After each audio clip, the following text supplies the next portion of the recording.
Hello internet friends, my name is Catherine and I'm the human behind creation Miss Couture. And today is the very first episode of Learn to Dye Yarn with me. So in today's episode, we're going to be talking about tools that you will need to dye a yarn. And in the subsequent episodes, we will be talking about how to make a dye stock solution, how to do tonals, variegated, speckles, and we will be just talking a bit more about how to do all those beautiful things with hand-dyed yarn. And thank you for watching.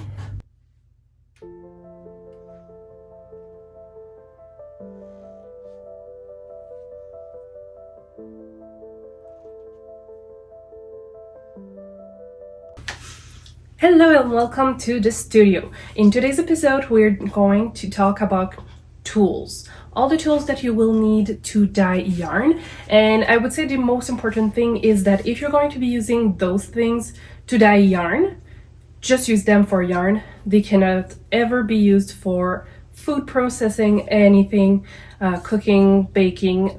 You can't use them for those afterwards. We do not want cross-contamination. We do not want to get ourselves sick. So it's very important that you only use those tools for dyeing yarn. So let's take a closer look at our tools. So you will need a heat source. So here I have some hot plates that I use in the basement. If you're at home, you can use your stove, but be sure that you only use your stove by itself. You're not cooking at the same time because, like I said earlier, we want to make sure that we avoid cross-contamination. And if you're cooking dinner or baking some sweet treats, we don't want to have some dye powder because those are very volatile. So it's very important that we don't breathe it, but it's also important that it doesn't end up in our cooking. So hot source, we need either I was about to say cauldron, but that's a pot and a pan. You don't have to spend a lot of money on this. If you don't have catering pans that are specialized like this one, you can also purchase the aluminum ones. Obviously, the aluminum ones are not as sturdy and as resistant as the stainless steel ones. So you will have to either purchase it more often or replace it more often. So it's just something that you have to keep in mind. You don't have to spend a whole lot of money on pots either. You can buy secondhand at your thrift store if you find some. I've also seen people use a crock pot to dye yarn. I personally never use this technique, but this is definitely something that you can consider. And then here we have other things. So you will need paper towel to clean up your surfaces, of course. And then you need an electric kettle to boil your water, because you will need to boil water to make sure that you're dissolving all the dry powder properly. You're going to need measuring cups. I have various sizes depending on the project I'm working on. You can either use reusable tie wraps like this one, or you can use shower curtains that you purchase at the dollar store. Spoons. Obviously, you're going to be needing dyes. There is a different company that produce dye. You can use Greener Shade. There's also Ashford that has some dyes. There's also Jacquard, and if I'm thinking about others, I'm personally using Dharma as the dyes. There will be links in the description box below. I should be using tongs when I'm manipulating the hot yarn, but you've seen me before. I don't always do this. Of course, you will be needing bare yarn. So you can go with protein-based ones or cellulose-based ones. You will need a kitchen scale. This one is really precise. It goes to 0.01 gram precision.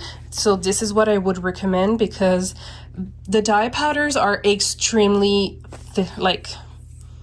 it's very small, fine particle. Of course, we need a respirator, and you also need to change up those thingy. I think it's every 3 months they recommend.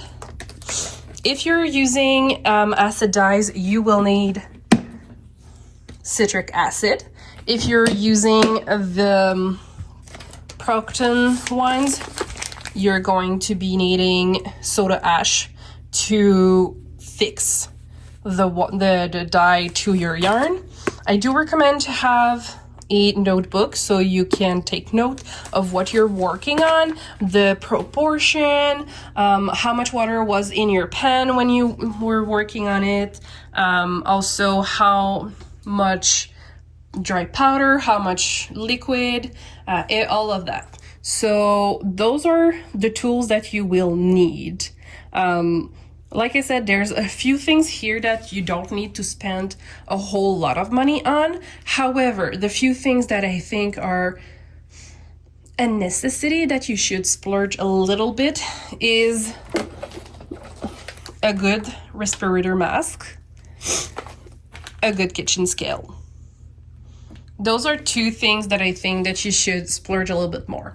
And when it comes to acid dyes, and also the Procton one, most providers have little kit that you can purchase with like your primary colors, and from there you can use those to create any colors that you want. So I would say that using the primary colors will help you a little bit more when it comes to understanding how colors react to each other, and also help you if you're not familiar with color theory. It's a really great start to have those.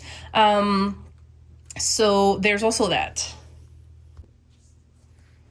So what I mean by color theory, it's because you have color wheels like this. I'm sorry, it's actually quite dirty here. So this color theory wheel, you can see like if you're having a violet, if you're adding blue, like it's going to be a darker blue. Obviously, blue and yellow turns green, and blue and red turns green. So it will give you a little idea of what you can do. And there's also like different hues and shades that you can find, but there's usually also like this little triangle of colors that goes well together, because they're like corresponding to each other. So this is like the color wheel relationship. So this is also a tool that you could use in your dye process to understand where the colors are. Now with companies like Dharma and Procam, so see, this is another one. They usually have like posters with all their color.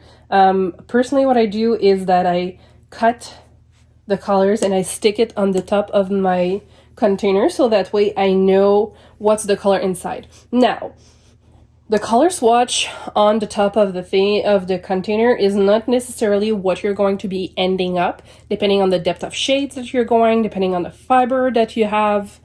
So this is just an indication. It's a yellow that will be like kind of pastel color, but you always want to swatch your colors to see what's actually the true color of the dye you have in there. So those are tools that you can use in your dye process. Obviously, there's other tools that you can have that are not necessarily, if you're just beginning, they're not necessarily a necessity. So for example, I have a spin dryer that I use to extract all the extra water in my yarn after I wash them. So those are, it's not a necessity if you're just starting. What you can do is use the spin cycle on your washing machine and just put your yarn in your washing machine and use the spin it, and it will do pretty much the same thing. So one of the reasons I wanted to have my own spin dryer is because of the quantity of yarn I was doing, and simply because I have an old washing machine, so I just don't want to add more stress to it, and just like I just don't want to have to purchase a new washing machine within the next year, right? So this is a tool that I really love. If if you're going to markets, one thing I really love too is my skein winder. It's electric, and honestly, it was a time saver when I was doing my advent calendars, because that's something that takes time when you're just winding everything by hand. So it's always easy. It was nice to have that at the end of the day. So those are all the tools that I recommend. Once again, only use those tools for dyeing your yarn, because we do not want cross-contamination. We want to make sure that everything is sanitized. If you're going to be working in your kitchen, make sure that you clean every surface. I've seen people use shower curtains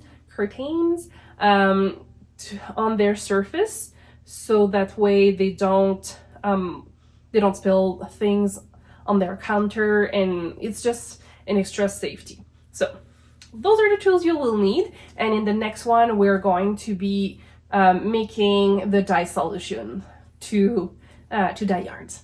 So see you in the next one.